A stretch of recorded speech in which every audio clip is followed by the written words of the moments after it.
Chilli powder అన్ని రకాల వంటలకు పచ్చళ్లకు సరైన chilli powder. No colour, no chemicals.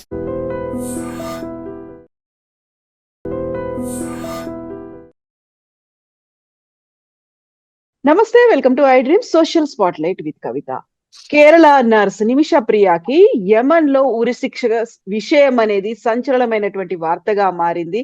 ఇప్పటికైతే వాయిదా వేస్తున్నట్టుగా యమన్ ప్రభుత్వం అనౌన్స్ చేసింది. యాక్చువల్ గా విదేశాలకు వెళ్ళినప్పుడు మనం ఎలా వ్యవహరించాల్సినటువంటి అవసరం ఉంటుంది, అందులోనూ పర్టికులర్ గా ముస్లిం కంట్రీస్ లో, మిడిల్ ఈస్ట్ లో మనం ఎంత జాగ్రత్తగా ఉండాలి. మనతో పాటుగా ఉన్నారు సిబిఐ మాజీ జేడీ లక్ష్మీనారాయణ గారు. సార్ నమస్కారం. సార్ నమస్తే కవిత గారు. సార్, నిమిష ప్రియ కేసు అనేది 2017లో జరిగింది. అప్పటి నుంచి ప్రొలాంగ్ అవుతూ వచ్చింది. లాస్ట్ మినిట్ లో ఏం జరుగుతుంది, ఏదైనా మిరాకిల్ అవుతుందా అనుకున్నప్పుడు మనం కోర్టు దాకా వెళ్ళాము, ప్రభుత్వాలు ఇన్వాల్వ్ అయ్యా, అక్కడ ఉన్నటువంటి మత పెద్దలు ఇన్వాల్వ్ అయ్యారు. అయితే ఇప్పుడు తాత్కాలికంగా వాయిదా పడింది. యాక్చువల్ గా ఏం జరుగుతోంది సార్ ఇలాంటి కేసుల్లో? యాక్చువల్ గా మీరు ఒకసారి నిమిష ప్రియ కేసు ఒకసారి చూస్తే, అమ్మాయి యాక్చువల్ గా మన కేరళ రాష్ట్రానికి చెందిన అమ్మాయి. పాలక్కాడ్ అనే జిల్లాలో అమ్మాయి నర్సింగ్ కోర్స్ చేసింది. She is a trained nurse. ఆ తర్వాత ఏంటంటే యమన్ లో ఆమె పని చేయడానికని 2008లో వెళ్ళింది. అక్కడికి వెళ్ళి ఆ పనులు అవి చేసుకోవడానికి వెళ్ళిన తర్వాత తనంటూ ఒక ప్రైవేట్ క్లినిక్ ఒకటి స్టార్ట్ చేయాలని అమ్మాయి అనుకుంది, సనాన్ అనే ప్లేస్ లో. కానీ అక్కడ రూల్స్ ఎలాగంటే, అక్కడ మనం బయట నుంచి వెళ్ళిన వాళ్ళు ఈ విధంగా చేయలేరు. కాబట్టి అక్కడ లోకల్ వ్యక్తి ఎవరైనా కావాలి అని చెప్పేసి ఒక యమన్ నేషనల్ ఎవరైతే ఉన్నాడో తలాల్ అబ్దో మహదీ అనే వ్యక్తిని ఆమె బిజినెస్ పార్ట్నర్ గా చేసుకొని ఆ బిజినెస్ లో ఎంటర్ అయ్యి అతను అప్లై చేశాడు దీనికి, ఈ ప్రైవేట్ క్లినిక్. కాబట్టి 2015లో ఈ క్లినిక్ ఓపెన్ చేశారు వాళ్ళిద్దరూ కలిసి. ఆ తర్వాత ఏంటంటే వీళ్ళిద్దరి మధ్య గొడవలు రావడం మొదలయ్యి, తర్వాత ఇతను అబ్యూస్ చేయడం మొదలుపెట్టాడు ఆ అమ్మాయిని. ఆ తర్వాత వచ్చేసి అమ్మాయి పాస్పోర్ట్ ను లాగేసుకున్నాడు.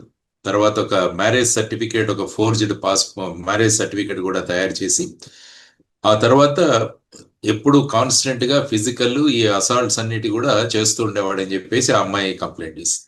దాంతో ఏమైందంటే 2017లో ఆ అమ్మాయి ఇక భరించలేక ఫైనల్ గా ఇతన్ని ఎలాగైనా నాకు పాస్పోర్ట్ తెచ్చుకోవాలి, తర్వాత ఇతని కంట్రోల్ నుంచి నేను వెళ్ళిపోవాలి అని అక్కడ ఎవరో ఇంకొక నర్సు సలహాతో సెడిటివ్స్, మత్తుమందు అన్నది స్లోగా డోసెస్ లో ఈ మహదీ అన్న ఆయనకి ఇవ్వడం మొదలుపెట్టింది.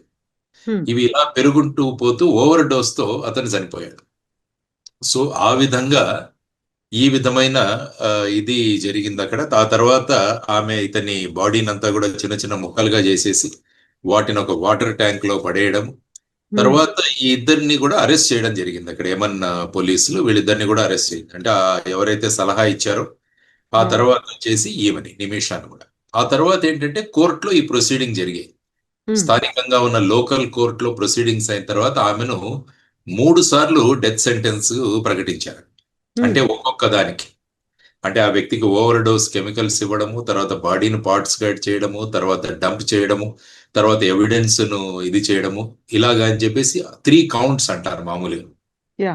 సో 3 counts లో ఆవిడకి డెత్ సెంటెన్స్ ఇచ్చారు. ఆ తర్వాత అపీల్ కు వేస్తే అపీల్ కోర్టులో అందులో 1 తగ్గించింది. అంటే 2 అన్నది ఆ దేశం యొక్క సుప్రీం కోర్టు కూడా ఈ అమ్మాయికి 2 సార్లు మరణ శిక్ష అన్నది కన్ఫర్మ్ చేసి. ఆ తర్వాత ఏమవుతుందంటే ఇది 2020 సంవత్సరంలో జరిగింది. ఆ తర్వాత 2023 సంవత్సరంలో యెమెన్ దేశం యొక్క ప్రెసిడెంట్ ఎవరైతే ఉన్నారో రషాద్ అలీమి అనే ఆయన దీన్ని అప్రూవ్ చేశాడు. అంటే ఈమెను ఈ విధంగా మరణ శిక్ష విధించాలి అన్నది. తరువాత 2025 సంవత్సరం అంటే ఈ సంవత్సరం జనవరిలో ఆ Houthi controlled supreme political council ఉంటుంది, అది కూడా పర్మిషన్ ఇవ్వాలి దీనికి. ఎందుకంటే యమన్ తీసుకుంటే అది హౌతీ కంట్రోల్లో ఉంది. కాబట్టి మహదీ అల్ మషాత్ అనే అతను head of Houthi controlled supreme political council, ఆయన కూడా దీన్ని సంతకం పెట్టాడు. సో ఈ విధంగా ఈ మొత్తం కేసు ఇది డీటెయిల్స్. ఆ తర్వాత ఏమైందంటే ఇక వీళ్ళు అప్పీల్ చేసుకోవడం మొదలు పెట్టారు. మొదటిగా ఏమైందంటే డిసెంబర్ 24న ఈ అమ్మాయి నిమిష ప్రియ అమ్మగారు ఎవరైతే ఉన్నారో ప్రేమ కుమారి అని, ఆవిడ కూడా ఒక డొమెస్టిక్ వర్కరే. ఆవిడ ఏంటంటే ఢిల్లీ హైకోర్టుకు వెళ్ళింది. ఎందుకంటే యమన్ కు ట్రావెల్ చేయడానికి అప్పుడు ట్రావెల్ బ్యాన్ ఉండింది మన దగ్గర. కాబట్టి ఈమె ఢిల్లీ హైకోర్టు నుంచి ట్రావెల్ చేయవచ్చు అని చెప్పి ఆమె ఏప్రిల్ 2025లో వాళ్ళ అమ్మ అక్కడ చేరుకొని అక్కడ ఈ మహతి అతను ఎవరైతే ఉన్నాడో చనిపోయిన వ్యక్తి వాళ్ళ ఫ్యామిలీని ఎలాగైనా మీరు దీని నుంచి ఆ అమ్మాయిని కాపాడండి, ఆమెకు క్షమాభిక్ష పెట్టండి అని ఈవిడ తర్వాత ఏమైంది, సుప్రీంకోర్టులో కూడా ఒక కేసు వేయడం జరిగింది. మీరు మొన్న 14 జూలై చూస్తే సుప్రీంకోర్టు మన గవర్నమెంట్ సుప్రీంకోర్టు ఏం చెప్పిందంటే ఆల్మోస్ట్ ఇక డిప్లొమాటిక్ ఇంటర్వెన్షన్ అన్నది ఆల్మోస్ట్ ముగిసిపోయింది మాకు. ఎందుకంటే హౌతీ రిజీమ్ అక్కడ ఏదైతే ఉందో అది ఫార్మల్ గా రికగ్నైజ్ చేయలేదు ఇండియా. అవును.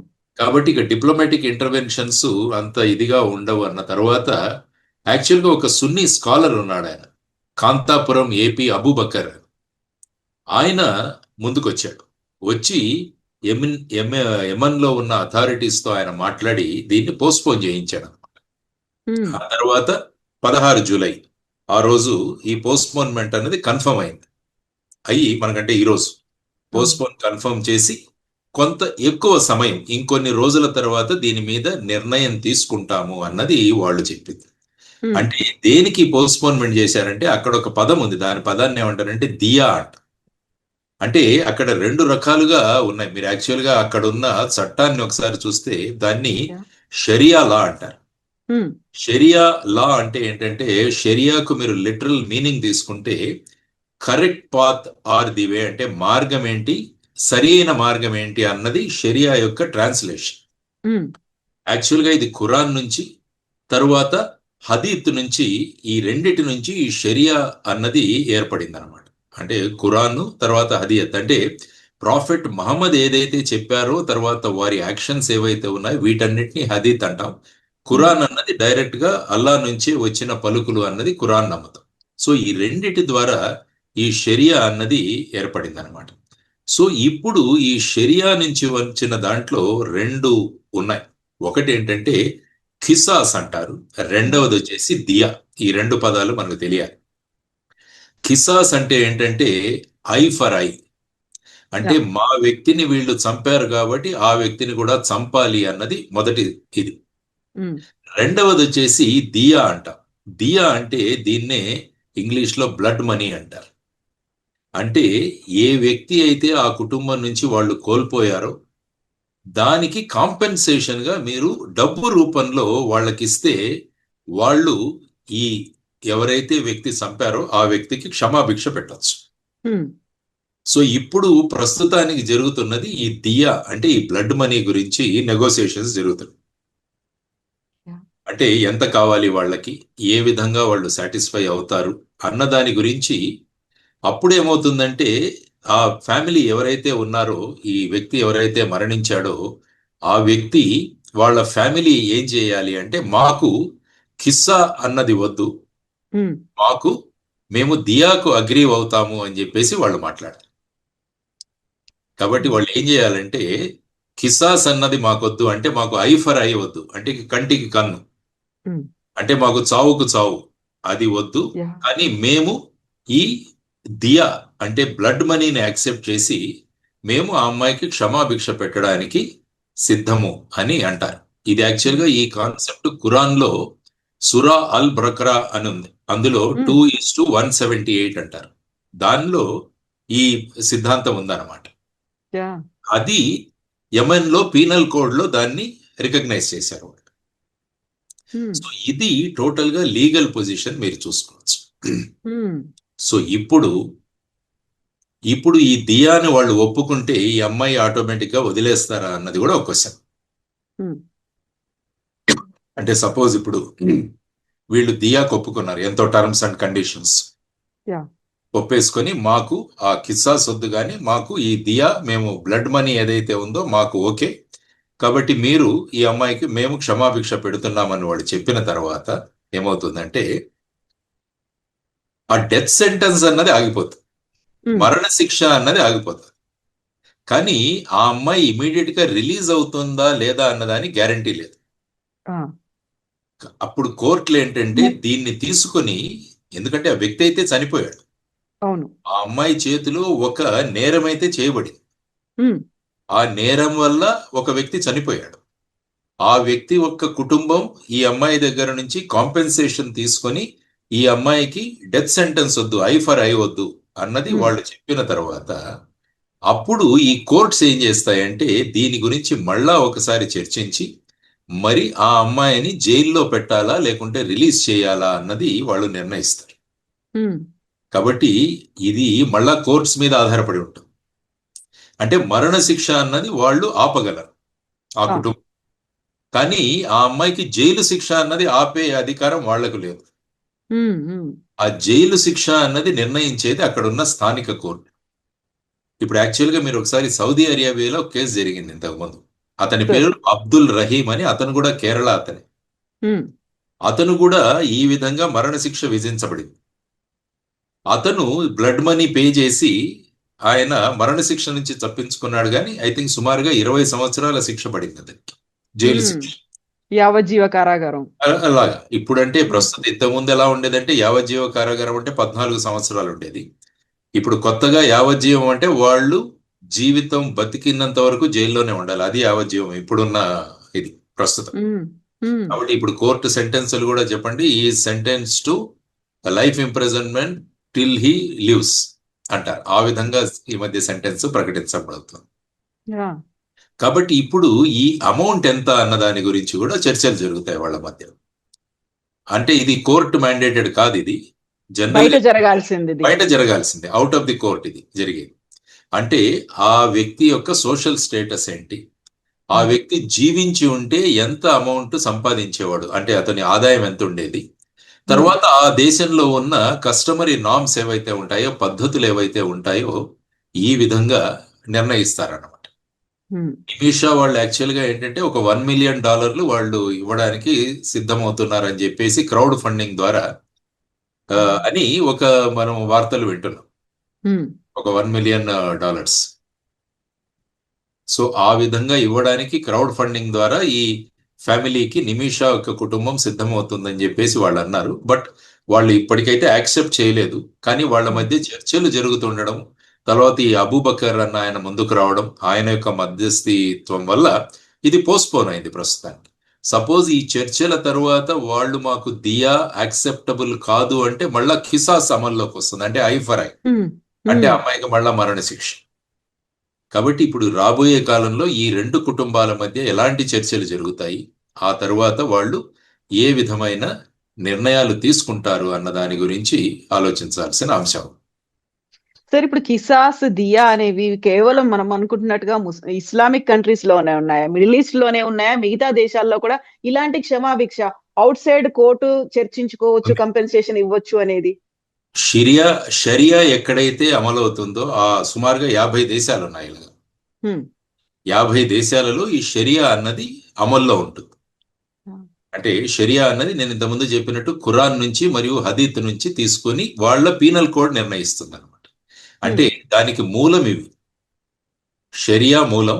ఆ మూలం నుంచి వీళ్ళు పీనల్ కోడ్ నిర్ణయిస్తారు. ఆ పీనల్ కోడ్ లో ఈ విషయాలన్నీ కూడా పొందుపరుస్తారు అనమాట. అంటే కిసాస్, దియా ఇవన్నీ కూడా అందులో పొందుపరచడం జరుగుతుంది. ఆ రకంగా ఈ విధమైన కాంపెన్సేషన్స్ జరుగుతుంటాయి అన్నమాట.